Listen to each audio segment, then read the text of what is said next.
Hello and welcome back to Open. September 11, 2023 marks the 22nd anniversary of the terror attack on the World Trade Center. And as New Yorkers continue to heal and cope with the impact of the tragedy, many have found solace in the healing power of music and the arts. One such case is Maria Barreto, who lost her fiancé, Fire Department Lieutenant Dennis Mojica, in the towers. Over the last 2 decades, Maria has gone from overwhelming sorrow to reinventing herself and finding a new life and purpose, a new career in music. To tell us her inspiring story of healing and resilience, we welcome her, Maria Barreto. Thank you, Javier. It is a joy to see you. I've known you for many years. I know the journey. As we approach this 22nd anniversary of September 11th, what's on your mind? It's it takes a lot to just know that over 2 decades have passed, but yet so many good things have happened throughout these 22 years. In 22 years, you have completely transformed your life, and because I've witnessed it, I've seen it. You have pieced yourself together in ways that are unimaginable. You quit your regular job, and you decided to pursue your first and foremost passion, music and culture. At what moment you made that decision, Maria, to put yourself together and move on without forgetting? Well, I could never forget, but one of the things that did inspire me was about 8 years after being in therapy, group therapy. It's been a huge tragedy, but yet I've been able to shake it off, meaning I could never forget. I had such a wonderful life and such a gift, but I decided to one day just reinvent myself and go with my heart. And that has a lot to do with music and the arts and our culture. So please tell us, what are you doing now? Well, as a producer, promoter, event planner, I've been able to not only create my own small company, but also more importantly, to help the next generation of artists, of musicians, of young people in the arts and guide them. Putting a few people back in the recording studio, creating new relationships, partnering and collaborating with organizations that needed my type of help. And it's been a wonderful journey. Every day is a new day and a new beginning. Where does your passion for music comes from?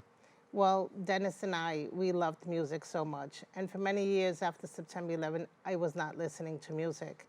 And Dennis always said, you have to do what you love. And one day it clicked and I said, this is what I have to do.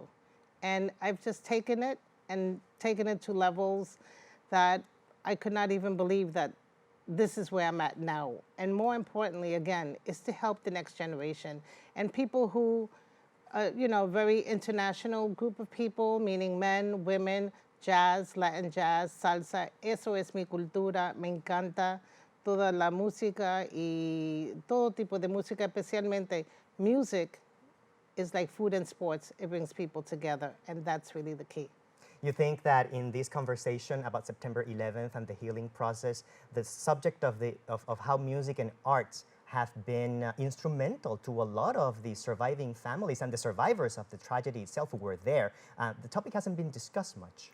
Well, it's funny that you say that because in the very beginning of September 11th, they were giving young kids paper and crayons and pencils and everything, and art actually started to help them along the process, who lost their father, their mother, a loved one, and so on.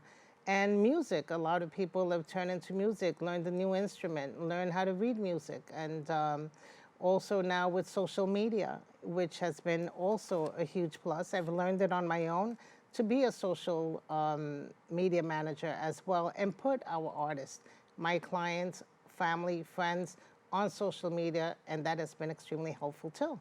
The world of music, as any industry, especially behind the scenes, is very complicated. So how have you been able to break through and break in? It is a very complex background there. You know, it's like a hidden secret. People don't tell you anything. You really have to do your own research. And I really have learned a lot on my own.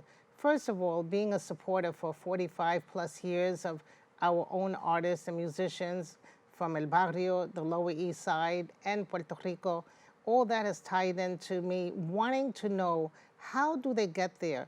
What do they need to do? Who they need to connect with? And I've learned all of that on my own. So now I'm taking that and helping other people to do that as well. And creating jobs for artists, musicians, for engineers, for composers, for videographers and photographers, and just creating wonderful events where people are really enjoying the music and the arts. How many musicians or artists you have on your roster these days, approx? Well, I've been working very closely with about 9 or 10 regularly, especially Allison Briggs, who is an international artist, an NYU graduate who stayed in New York, has her own band, and actually we're having a great, great event September 15th at Tavern on the Green. So I hope that you can make it and bring some friends. Tavern on the Green is absolutely a jewel of New York. Going there is magical. And I'm glad they were able to save the place, because once upon a time, they seemed that it was going to have to shut down. But I think it's back, and so far for good. It's one of the most iconic places in New York City. One of the most beautiful things is we did an event there where people thought, oh, it's not going to be a hit. There were so many people there. People ate, people enjoyed the culinary, the cuisine. They networked, they danced, bailaron, bueno, disfrutaron tanto. It was a magical night. And now we're having this new one coming up, as I said, Friday, September 15th, to celebrate and commemorate Hispanic Heritage Month. What a better time than that, September 15th in the evening. Now, Maria, I know that besides the work that you're doing with musicians and event planning, you also do a lot of community work, a lot of philanthropy, a lot of helping causes. I know you helped produce this double album that was created to support the survivors and the victims of Hurricane Maria in Puerto Rico. It's called 10 Songs for 10 Families. Here it is in LP vinyl format. And you're also working very closely in Puerto Rico with the organization that is trying to create the Puerto Rico Music Hall of Fame. Tell me about these projects, and also why is it so important for you to keep it in community, keeping it real?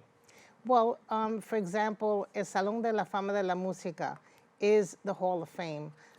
It's a nonprofit organization that is very, very well organized with a great board. The president is Jose Nieves. And, you know, I am Puerto Riqueña, and I'm very proud. And this organization has really lifted to have artists and musicians and composers recognized. They're like the silent heroes. So I felt that, you know, this is a great way to collaborate and help the organization. So I go 4 to 5 times a year. We work on multiple projects. Anything I can collaborate and create and promote, I do it. I just got back yesterday from a wonderful, wonderful event where even Gilberto Santa Rosa showed up to support the organization. Salsa star. One of the biggest stars. I've followed him so far for 45 years. And he's always, you know, a gentleman. And his trumpeter, who's a female, she's a trumpet player, Becky Zambrana. She's been with him for 26 years. How many people know that? Not too many. But it's important to recognize women in a man's world. Especially the music industry behind the scenes. Correct. Even for myself as a producer, promoter, there's a lot of hurdles and a lot of headaches, and sometimes people tell me, oh, you should stay home. You know, this is a man's world. What are you doing out promoting or creating events? Listen, it's something that I created for myself to help others, and it really has. Music has helped my life personally after September 11th. In terms of professionally, Maria, and the company and your work in music and event production, what are your goals there? My goals is to continue to create new opportunities for the next generation, to teach them, write your own songs, protect your own music, find the proper guidance that you need, because sometimes so many, as we know in the past, 40, 50 years ago, many of the artists, they traveled all over the world, they created a lot of events, and then they died penniless. And that really is something that I have learned since I was about 7 or 9 years old. I remember every time the community had to collect money to bury our artists, to bury our musicians and composers and engineers. And if people learn, this next generation learn to protect their music and their future assets, you know, they'll be in a better place. I first met Maria when El Diario, the Spanish newspaper, was doing an investigative project into the impact of September 11th. At that moment, 10 years into the tragedy, we were tracing Hispanic families to check how the tragedy had impacted them and how were they doing 10 years after. And that's when I met Maria, and at that moment she was still very fragile. We met her at her apartment. We had a television interview for a television station in Puerto Rico we were partnering with, and I can tell you that what I've seen this woman come from and how she's put herself together, it's absolutely amazing. Maria, I've known some survivors of the towers and some relatives as well, and some of them are having trouble still coping. What can you tell them? What I can tell them is to have faith and to remember your loved ones. They live in our hearts. And I truly believe that Dennis lives in my heart, because sometimes I wonder, how is it that I'm still here? But I've been very fortunate that my faith, my family, I have 2 beautiful kids. I now have 5 grandchildren. My first granddaughter was born on his birthday 8 years later. You can't even make that up. You know, I mean, there's a lot of things that sometimes you wonder, wow, you know, out of a tragedy, how can you really continue to live? But where there's a will, there's a way. Y la fe y el amor a lo que uno tiene es muy importante. Eso me ha ayudado grandemente. In the very 30 seconds that we have left, please tell me, what are you going to be doing on September 11th, 2023? On September 11th, as usual, I will be at the firehouse where Dennis gave 29 years of his life to the city. I will be there. We have an interfaith mass. We have breakfast. We have lunch with the surviving families and members. And then I go down to the towers, you know, downtown. And it's a very tough day. You never know how you're going to wake up, how you're going to feel. But I always just get up and I go through the process, and it is a process. It's a process of healing. It's part of the journey. And I'm very grateful that I've been able to do that. Thank you, Maria, for joining us today and sharing your story with us. Thank you very much for having me. For more information about Maria's work, you can check her out on Instagram at Music Barreto. Stay tuned for more Open after the break with 2 great segments hosted by Jonathan Calixto. We will be right back.